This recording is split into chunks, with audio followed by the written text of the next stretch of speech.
Hello बच्चों। Last video में हमने एक टॉपिक शुरू किया है वेक्टर। बराबर है। उसमें हमने टाइप्स ऑफ वेक्टर देखे, different types of vector, scalar quantity, vector quantity, in detail में सारी बातें हो गई। और हम लोगों ने अलजेब्रा ऑफ वेक्टर वहां पे आके पहला पॉइंट क्लियर किया था, डिस्कस किया था, स्केलर मल्टीप्लिकेशन। करेक्ट। अभी हम लोग इसके नेक्स्ट पॉइंट को जाने वाले हैं ये वीडियो में। अगला वाला कंटिन्यूशन में ये लेक्चर है। सो पार्ट 1 खत्म, पार्ट 2 स्टार्ट। चलेगा? ओके। अब अलजेब्रा ऑफ वेक्टर में हमने स्केलर मल्टीप्लिकेशन लास्ट टाइम समझाया। उसमें हमने आपको ये समझाया था कि समझो ए एक वेक्टर है, ए वेक्टर है, उसको अगर के से अगर आप मल्टीप्लाई करते हो, के क्या है? एक स्केलर है। स्केलर बोले तो क्या है? एक रियल नंबर है। तो उससे मल्टीप्लाई करते हैं और के की वैल्यू ग्रेटर देन 0 है, तो हम लोग बोल सकते हैं क्या कि ये जो के इंटू ए वेक्टर है वो सेम डायरेक्शन में दैट ऑफ ए वेक्टर जाए। बराबर। और अगर ये मान लो के की मैग्नीट्यूड क्या है? लेस है। स्केलर मल्टीपल ही है, रियल नंबर, बट वो लेस देन 0 है, तो ए की जो डायरेक्शन रहेगी उसके एग्जैक्टली ये कहां रहेगा? उसके एग्जैक्टली ये अपोजिट डायरेक्शन में चलेगा। राइट। ये हमने देखा था लास्ट टाइम। बराबर।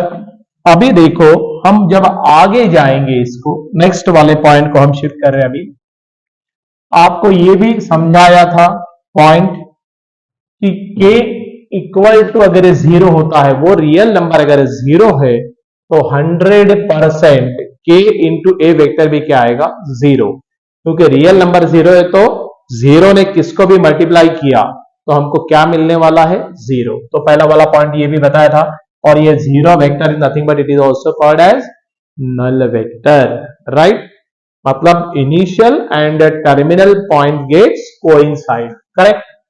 अब हमने ये वाला पॉइंट इंपॉर्टेंट है, आपको बोला था कि अगर आपको प्रॉब्लम में देते हैं कि भाई दो वेक्टर से ए एंड बी, आप शो करो कि वो कोलिनियर है या शो करो कि वो पैरेलल है, तो आप क्या करेंगे? दोनों वेक्टर के बीच में अगर आप स्केलर मल्टीपल का रिलेशन दिखा देते हो तो वो दो वेक्टर एक दूसरे के साथ क्या हो जाएंगे? कोलिनियर। ये वाला जो पॉइंट है अपने को बहुत बार आगे लगेगा। राइट। न्यूमेरिकल हम लेंगे ही, तभी भी मैं आपको इसकी याद देना होगा। प्रोवाइडेड वो जो स्केलर मल्टीपल है वो 0 नहीं रहना, nothing but what? A vector is equal to M into B vector. Okay.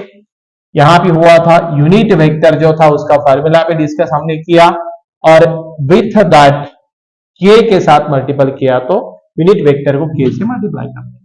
बस यहां तक हम लास्ट वेक्टर में आए थे। आपको कंटिन्यूशन में अभी हमने इसको लिंक लगवा दी है। चलो नेक्स्ट पॉइंट को जा रहे हैं। अब देखो, एडिशन ऑफ वेक्टर्स। बात ऐसी, अगर मैंने आपको एक क्वेश्चन अभी पूछा, समझो कि भाई एक 30 न्यूटन का फोर्स है, राइट, और फोर्स कौन सी क्वांटिटी है? Vector quantity. बराबर है। और एक 20 न्यूटन का फोर्स है, तो इनकी एडिशन कितनी होगी? कितनी होगी एडिशन? आप तुरंत जवाब देंगे, सर ये तो 50 न्यूटन है। अरे भाई ये 100% रॉन्ग हो गया। अरे आप बोलेंगे सर ऐसे कैसे हुआ? हमको तो एडिशन आती है 0035। ऐसी बात नहीं है। एडिशन आपने जो बताई अलजेब्रा में it is correct, but vector कौन सी क्वांटिटी है? Vector is nothing but to specify that quantity magnitude as well as direction. तो खाली मैग्नीट्यूड के एडिशन करके चलेगा क्या? नहीं, आपको उसके साथ डायरेक्शन भी कंसीडर करना पड़ेगा। इसलिए अलजेब्रिक एडिशन वेक्टर में होती नहीं है। राइट। हमको magnitude as well as direction दोनों को कंसिडरेशन में लेना पड़ता है। इसीलिए अभी देखो addition of two vectors, next point को हम जा रहे हैं। हाँ, अब देखो if A and B are any two vectors then their addition और रिजल्टेंट, कुछ भी बोल सकते हैं, is denoted by A vector plus B vector and there are two laws of addition. वैसे देखेंगे तो बेसिक दो लॉ है, एक एक्सटेंशन देंगे तो तीन लॉ हो जाते हैं, पैरेललोग्राम लॉ। अब वैसे देखेंगे तो फिजिक्स में आपने law of parallelogram of forces देखा है, देखा है क्या नहीं देखा? देखा है, बराबर है। क्या कहता है फिजिक्स वाला law? If two forces are acting at and away from a point in a body then the magnitude and direction of the resultant is obtained by constructing the diagonal of a parallelogram which are having the sides parallel and equal to given two forces। सही। अब ये law तो आपको physics में लिखने को भी आएगा, लॉ ऑफ पैरेललोग्राम, है ना, और वो प्रूफ भी आ सकता है। बट वही लॉ अगर हम अलजे मतलब अपने मैथमेटिक्स की बात करेंगे तो यहां पे अपने को क्या याद करने का है? अब ये याद करना पड़ेगा पैरेललोग्राम लॉ की जब हम बात करते हैं तो ये जो दो वेक्टर है, एक वेक्टर हमने ए बी को डिफाइन किया बाय ए वेक्टर, हमने ए डी को डिफाइन किया बाय बी वेक्टर, बराबर है। तो इन दोनों का जो रिजल्टेंट आता है, मतलब एक ध्यान में रखना, पैरेललोग्राम लॉ कब लगाना है और कमिंग सून में जो लॉ आएगा that is triangle law, applicable कब है, ये कैसे समझ में आएगा? देखो दोनों फोर्सेस एट अ टाइम निकल रहे फ्रॉम वन पॉइंट, करेक्ट, तो समझ जाना कि वहां पे जो लॉ अप्लाई होगा वो पैरेललोग्राम लॉ होगा। फिजिक्स में न्यूमेरिकल्स आएंगे तो आपको भी समझ में आएगा।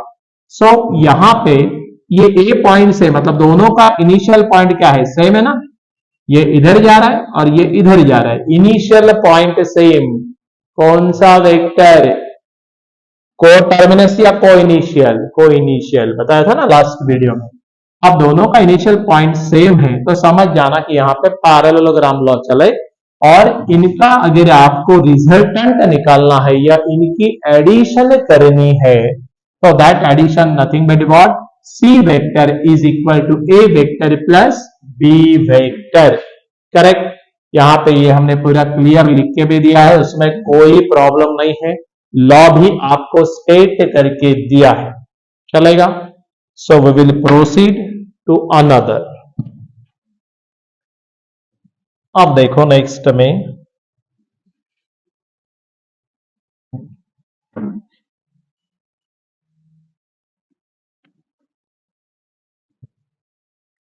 हाँ, ये जो लॉ है ट्रायंगल लॉ ऑफ एडिशन, ये भी एडिशन वाला ही लॉ है, उसका कोई टेंशन नहीं। आप देखो यहां पे, अब triangle law of addition of two vectors में क्या होता है? If two vectors are acting, right, but यहां पे एट एंड अवे नहीं होता, यहां पे कैसा है? दो वेक्टर है but drawing the second force या second vector at the end of the first. मतलब कहने का यह हुआ कि ये ए टू बी है, ये ए वेक्टर है, और आपका जो दूसरा वेक्टर है वो जो पहला वाला ए वेक्टर एंड हो जाएगा, उसका जो टर्मिनल पॉइंट है वो दूसरे का क्या बनेगा?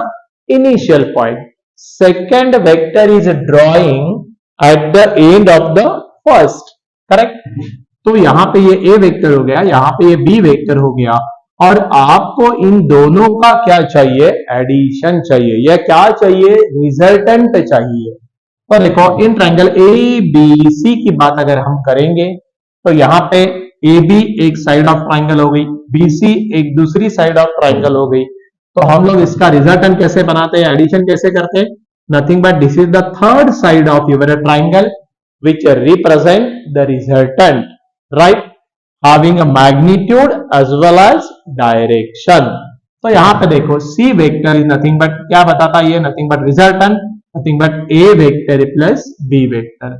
हम इसी को ऐसे भी बोल सकते हैं, सर हमने यहाँ पे ये B वेक्टर, अब ये पैरेललोग्राम दिखता है तो ये B है, तो ये B, ये है तो ये A है ना, तो दोनों की डायरेक्शन तो सेम हो गई है, B की जो है वही डायरेक्शन इसको मिली, ए की डायरेक्शन इसको मिली। अब अगर आप triangle A D C consider करते हो तो यहां पे ये ए मेरा जो पॉइंट है, यहां से ये बी वेक्टर निकला, यहां पे इसका टर्मिनल पॉइंट हुआ। Drawing second vector at the end of the first, nothing but ये इसका जो टर्मिनल पॉइंट है वो ए का क्या हो गया, इनिशियल पॉइंट हुआ, और यहां से ये वेक्टर यहां पे चले गया। तो डेफिनेटली यहां पे हम लोग इसका अगर आपको एडिशन करना है तो definitely again in triangle ADC, that is the third side of your triangle, और दोबारा हम क्या बोलेंगे फिर, B vector plus A vector is nothing but again what, C vector. कौन सा ट्राइंगल लेते हो वो हिसाब से आप लिख सकते हैं। C vector is equal to ये वाला लिया तो nothing but A plus B, ये वाला लिया तो B plus A, no problem. यही आपको नीचे समझाया है, नो प्रॉब्लम। चलो proceed to next. Subtraction of two vectors. अब बात ऐसी है, अभी आपने ट्रायंगल लॉ को देखा, करेक्ट, हम लोगों ने ट्रायंगल लॉ को देखा ना अभी, ओके। अब देखो यहां पे इन ट्रायंगल ABC, अब हम डायरेक्ट बात कर सकते हैं, यहां पे मेरे को ये ए और बी का क्या चाहिए, ए और बी का रिजल्टेंट वेक्टर चाहिए। और अगर रिजल्टेंट वेक्टर चाहिए तो आपको समझ में आएगा कि यहां पे A vector plus B vector, देखो ये इधर से इधर गया, इनिशियल ए टू बी बराबर, और ये बी टू सी गया, तो उसके बाद यहां पे सी पे रुक गया, तो ये मेरा इनिशियल पॉइंट है और ये मेरा फाइनल पॉइंट है। सो मेरा एरो कहां जाएगा, from initial to final, arrow यही आएगा, मतलब ये ऐसा है, पहला वाला वेक्टर इधर गया, फिर दूसरा वाला exactly drawing second force at the end of the first, तो second force end of the first हो गया। तो ये जो डायरेक्शन रहेगी तो इसकी भी डायरेक्शन फाइनल रिजल्ट की कहा रहेगी, ये इनिशियल और ये आपका एंड पॉइंट है फाइनल का, दूसरे वेक्टर का टर्मिनल पॉइंट, ये दोनों जोड़ दीजिए। सो ये आपका क्या हो गया, रिजल्टेंट वेक्टर हुआ। लेकिन बात ऐसी हो गई है, मान लो यही अगर हमने इसको, ये जो लाइन है कोलिनियर वेक्टर, आपको याद होगा तो हमने बोला था कोलिनियर मतलब एक ही लाइन के ऊपर फोर्स एक्ट हो रहा है, लेकिन ये बी पॉइंट से ये वेक्टर कहां पे एक्ट हो रहा है, towards D, having same magnitude, but उसकी डायरेक्शन क्या हो गई, अपोजिट, नथिंग बट हम ये बी वेक्टर को क्या बोल सकते हैं, it is the negative vector of your plus B vector, मतलब बीसी वेक्टर का ये कौन सा वेक्टर है, निगेटिव वेक्टर है। निगेटिव वेक्टर भी समझाया था लास्ट वीडियो में, बराबर है। अब देखो यार, इसलिए इसको माइनस साइन दिया है, कोलिनियर है, कोलिनियर बोले तो वो लाइन ऑन सेम लाइन है, ओके।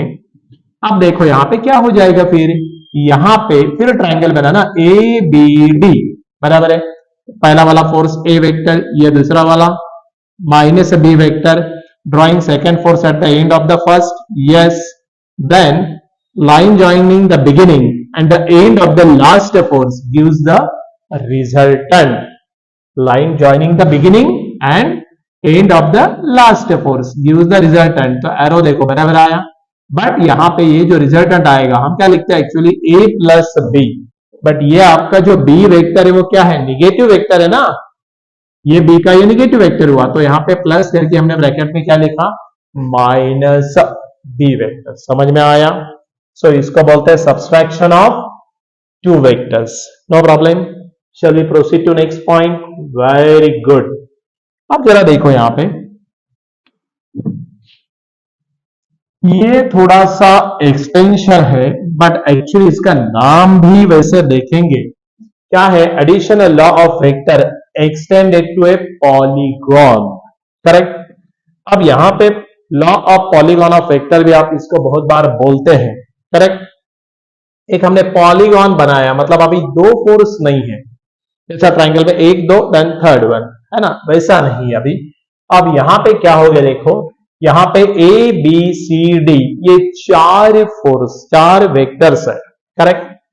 अब देखो पी क्यू ये इंडिकेट करेगा ए वेक्टर, आपका क्यू आर इंडिकेट करेगा B vector, then R S indicate करेगा C vector, and then S T indicate D vector, और आपको बोला इसका रिजल्टेंट वेक्टर बनाओ, करेक्ट। क्या बनाने का, रिजल्टेंट वेक्टर, बराबर है। सो देखो अभी हम क्या करेंगे, फिर यहां पे आपको मालूम है यहां पे A vector plus B vector plus C vector plus D vector resultant बनाने के बाद तो उनकी एडिशन करनी पड़ेगी। हमने एडिशन करवा दी, यहाँ पे हमने लिख दिया, बराबर है। अब देखो A vector is represented by what, P Q, then your B vector represented by what, Q R, then rs vector represented by what, c vector is represented by rs, and your d vector represented by st। आया समझ में यहां तक? अब देखो यहां पे अगर हम ये दोनों की एडिशन करवाते हैं, अब यहां पे ये P Q plus Q R, correct. अब देखो ये मेरा पी क्यू है और ये क्यू आर है, drawing the second force at the end of the first, मतलब पैरेललोग्राम का सवाल ही नहीं है, ट्रायंगल लॉ। तो आपको मालूम है ये पी आर क्या बताएगा, P R is the resultant of P Q plus Q R, है ना, वो रिजल्टेंट हो गया। सो हम लोग क्या करेंगे, P Q plus Q R, P Q plus Q R को हम क्या लिख सकते, पी आर। तो हमने P Q plus Q R को एडिशन करने के बाद क्या लिखा, पी आर। समझ में आया? अब देखो फिर आर एस और एस टी, अब पी आर यहां पे ये क्या आया, पी आर, और इट और not P Q plus Q R की एडिशन कर दी, इसीलिए यहां पे ब्रैकेट दिया कि भाई वो दोनों का वेक्टर का हमने एडिशन करवाया। अब P R plus R S, अब देखो ये मेरा पी आर है, ये अपना आर एस है, P R plus R S करेंगे तो फिर दोबारा क्या ट्राइंगल बन गया ना, ये ट्राइंगल में this is your initial point, यहां से यहां निकल गया पहले वेक्टर का ये इनिशियल और ये terminal, drawing second force at the end of the first, then the line joining the beginning and the end, that too the third side of your triangle represent the resultant in magnitude and direction. तो आपका यहाँ पे ये जो P R क्या हुआ था, ये ए है ये बी है, तो ए प्लस बी हुआ। अब यहाँ पे P R plus R S nothing but क्या हुआ, P S nothing but A plus, ये तो ए प्लस बी है, यहाँ पे क्या ऐड करना पड़ेगा, सी, इसलिए यहाँ पे क्या लिखा, A plus B plus C, nothing but P R plus R S क्या मिलेगा, पी एस। तो हमने ये दोनों को ऐड किया तो क्या मिला आपको, पी एस मिला। समझ में आई बात? ओके। अब देखो ये अपना पी एस है और उसके बाद आपका नेक्स्ट फोर्स कौन है, एस टी। पी एस का रिजल्टेंट क्या आया, ए plus B plus C vector आया, बराबर है। और यहां पे आपने इसको डी वेक्टर को ऐड करने का, ट्रायंगल लॉ दोबारा लगाएंगे, P S plus S T is nothing but P T, PS plus S T nothing but what, PT। समझ में आई क्या बात? और अगर ये बात आपको समझ में आ जाती है, सो PT क्या बताता है, PT is nothing but it is the representation या it represent the sum of A plus B plus C plus D vector, right, nothing but ABCD। समझ में आया क्या? This is called polygon law of vector addition. ये बात जरा बिल्कुल समझ लेना, सो आपको बिल्कुल प्रॉब्लम नहीं आएगा। ओके, ये एक एक करके ऐसे आपको एक एक पॉइंट को क्लियर करते चलना पड़ेगा। यहाँ पे ट्रायंगल लॉ आपका यूज हुआ है ना रिजल्टेंट में, चलेगा। प्रोसीड टू नेक्स्ट पॉइंट, देख लेना एक बार, नोट्स बाद में लिख सकते हैं आप आराम से, उसमें कोई दिक्कत नहीं है। हाँ चले, ओके। अब देखो अलजेब्रा ऑफ वेक्टर्स के पॉइंट्स कवर कर रहे हैं हम लोग एक एक लेके। अब इसमें ऐसा है, अगर आप आगे जाएंगे तो कुछ लॉज यहां पे होते हैं, that is A plus B vector is equal to B plus A vector. भले तो कौन सा भी पहले ले लो, कौन सा भी बाद में ले लो, इसको बोलते हैं कम्यूटेटिव लॉ, करेक्ट। क्या बोलेंगे, commutative law.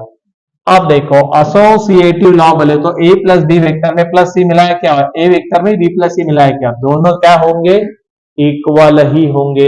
Associative law, this is nothing but your second one is a distributive, next one distributive law, nothing but क्या है यहाँ पे m and n are scalar और a वेक्टर है, तो आप ऐसा भी मल्टीप्लीकेशन करो डिस्ट्रीब्यूटिव, करेक्ट। आप आराम से इसको ऐसा लिख सकते हैं डिस्ट्रीब्यूटिव लॉ बोल के। एंड देन आपको मालूम है a plus B vector, magnitude ले रहा हूं, इज लेस देन और equal to A vector plus B vector, इसको बोलते हैं ट्राइंगल आइडेंटिटी, करेक्ट। आगे कहीं लगेगी तो इसको हम फिर दोबारा बोलेंगे कि हमने ये ट्राइंगल आइडेंटिटी देखा था। ये थोड़ा ध्यान में रखिए। सो हम लोग अभी आगे जाएंगे नेक्स्ट पॉइंट को। काफी डिटेल में बता रहे, एमसीक्यू पॉइंट ऑफ व्यू से बहुत ज्यादा इंपॉर्टेंट है, बोर्ड पॉइंट ऑफ व्यू से इंपॉर्टेंट टॉपिक है। एक एक पॉइंट ध्यान से समझ लेना तो आपको जरूर फायदा होगा। चलो नेक्स्ट पॉइंट चले। अब देखो, अब एक एक थ्योरम आते चलेंगे, करेक्ट। थ्योरम कोई पूछेगा नहीं, बट आपको प्रॉब्लम में इसकी एप्लीकेशन देनी पड़ेगी, राइट। ओके, थ्योरम 1 देखो क्या बता रहा है। Theorem 1, the non zero vectors A and B are collinear. अब आपको कोलिनियर वर्ड आया, सर मेरे को कोलिनियर समझ में नहीं आया, दोबारा फर्स्ट वीडियो देख लो भाई, उसमें तो पूरा क्लियर दिया है कोलिनियर और पैरेलल, है ना। पॉइंट क्लियर नहीं हुआ तो उसका पहला वाला वीडियो में वो पॉइंट्स क्लियर हुए रहते हैं, वो देख लेना। तो non zero vectors A and B are collinear if and only if there exist non zero scalar m and n। क्या है? नॉन जीरो स्केलर, बोले तो जीरो नहीं होना वो scalar, m and n, at least one of them is non zero. कम से कम एक तो भी नॉन, दोनों जीरो हो गए तो यार वो जीरो वेक्टर नहीं बनेगा क्या? Quite natural. सो देखो, at least one of them non zero such that m into A vector plus n into B vector is equal to क्या होता? Zero vector. मतलब A vector and B vector अगर आप collinear, ये आपको ये theorem ऐसे बताता है इफ एंड ओनली इफ, ये लेकिन आपको कब बोल सकते हैं? दो स्केलर आपको दिए हैं और स्केलर का अगर वो मल्टीप्लीकेशन है, nothing but what, nothing but m और n में कोई दोनों जीरो नहीं होना, एक आधा जीरो चल जाएगा। नथिंग बट आपको दोबारा वही तो बात आ गई ना यार, आपको वही बोला था ना इसके पहले भी, वही ये थ्योरम बता रहा है। क्या बता रहा है? एक vector scalar multiple of other, और दोनों प्रेजेंट है तो दोनों मिला के भी अपने को इक्वल टू क्या आना चाहिए? Zero vector. तब हम बोल सकते हैं कि दोनों वेक्टर क्या है? कोलिनियर है। Theorem according to theorem number 1, correct. Okay, क्योंकि दो स्केलर दिए हैं, चलेगा। अब थोड़ा सा ये नोट में जो पॉइंट्स लिखे हैं वो एक बार गो थ्रू इट, सो फायदा होगा। जैसे m into A vector plus n into B vector, अगर ये जीरो वेक्टर है and m and n are scalar, तो ये क्या बता रहा है? m into A vector is equal to minus n into B vector. आप उसको उधर भेज के माइनस कर सकते हैं, कोई प्रॉब्लम नहीं है। दोबारा ये पॉइंट पहले भी हमने डिस्कस किया, a and b are collinear vectors, then एक वेक्टर दूसरे का स्केलर मल्टीपल अगर आप दिखाएंगे तो दोनों वेक्टर क्या रहेंगे? कोलिनियर। ये पॉइंट के ऊपर प्रॉब्लम भी पेपर में आते हैं। हाँ, पर m is non zero scalar, वो ध्यान में रखना। ये जो स्केलर, ये जो नंबर है वो क्या रहना? Non zero. जीरो रहा तो बात खत्म हो गई, जीरो ने किसको भी मल्टीप्लाई किया तो we get zero vector. Okay, if two vectors A and B are not collinear, अभी तक हम बोल रहे थे भाई कोलिनियर, अब देखो यहाँ पे नोट में ऐसा भी है, एक पॉइंट ध्यान में रखना। If two vectors A and B are not collinear and फिर भी आपका दोनों का एडिशन क्या आ रहा है? जीरो, तो हम बोल सकते हैं कि m स्केलर या n स्केलर, ये जो दोनों स्केलर है ना, ये क्या होंगे? जीरो होंगे, नॉट कोलिनियर है ना। A vector B vector not collinear, बोले तो वो एक लाइन के ऊपर भी नहीं है और दोनों पैरेलल भी नहीं है, और फिर भी m into A vector plus n into B vector zero आता है, तो हम लोग बोल सकते हैं कि either m vector is zero और n वेक्टर दोनों जीरो हो जाए। Okay, and if two vectors A and B are not collinear, फिर दोबारा not collinear and m into A vector plus n into B vector is equal to, ऐसे कुछ दूसरा vector दिया, क्या दिया? दूसरा वेक्टर दिया, तो हम बोल सकते हैं कि भाई m वेक्टर क्या होगा? That is equal to p, right. और आपका जो n वेक्टर रहेगा ना, दैट इज इक्वल टू क्या? b vector b vector. तो नथिंग बट हम बोल सकते हैं n वेक्टर इक्वल टू क्या हो गया? Nothing but, correct. ये जो आपका नथिंग बट स्केलर मल्टीपल है ना, ये स्केलर मल्टीपल और ये स्केलर मल्टीपल काय का? ए का इक्वल, ये स्केलर मल्टीपल ये स्केलर मल्टीपल क्या होता? Equal, provided A and B vector are not collinear. ये प्रॉब्लम में अपने को लगेंगे थ्योरम्स, ये स्टेटमेंट कैसे अप्लाई करना मैं प्रॉब्लम में बताऊं, नो प्रॉब्लम, चलेगा। प्रोसीड। थ्योरम नंबर 1 समझ में आया? Okay, proceed to linear combination of vectors. अब ये लीनियर कॉम्बिनेशन का चक्कर ऐसा है, देखो, if a and b vector are two vectors and x and y are real numbers, nothing but scalar, then the vector x into a vector plus y into b vector, ये जो आपका vector रहेगा ना, is called the linear combination of the vectors a and b. मतलब जब हम ऐसा लिखते हैं तो हम बोलते हैं कि वो काय में है, लीनियर कॉम्बिनेशन में है। कहने का मतलब ये हुआ, एग्जांपल देखो, 3 into A vector plus 2 into B vector, यहां पे m एंड n या x एंड y ये क्या है, स्केलर है, और a एंड b क्या है, वेक्टर, तो इसको क्या बोलेंगे, it is the linear combination of vector a and b। Sir हमेशा एडिशन होना जरूरी है क्या, बिल्कुल नहीं भाई, सब्सट्रैक्शन चलेगा, प्लस चलेगा, माइनस चलेगा। अभी ये रियल नंबर है ना यार, रियल नंबर तो कुछ भी हो सकता है, करेक्ट। सो ऐसा अगर आप लिखते हो या देते हैं या आता है या दिखाना है तो हम लोग बोलेंगे कि that is nothing but linear combination of your two vectors. ध्यान में रखेंगे लीनियर कॉम्बिनेशन, ये वर्ड बाद में बहुत बार आएगा, तो आपको ये ध्यान में रखना पड़ेगा, क्योंकि नेक्स्ट थ्योरम जो आएंगे उसमें लीनियर कॉम्बिनेशन वर्ड आता रहेगा। नथिंग बट ऐसा दिखाते हैं, मतलब जो वेक्टर है उसको मल्टीप्लाई बाय स्केलर, इधर x और y या m एंड n, जो भी आप बोलेंगे, करेक्ट। ये एक बात हो गई। दूसरी बात, थ्योरम 2 की बात कर रहे हैं हम लोग अभी। देखो थ्योरम 2 बहुत क्या बताता है, ये भी अपने को बहुत बार लगेगा।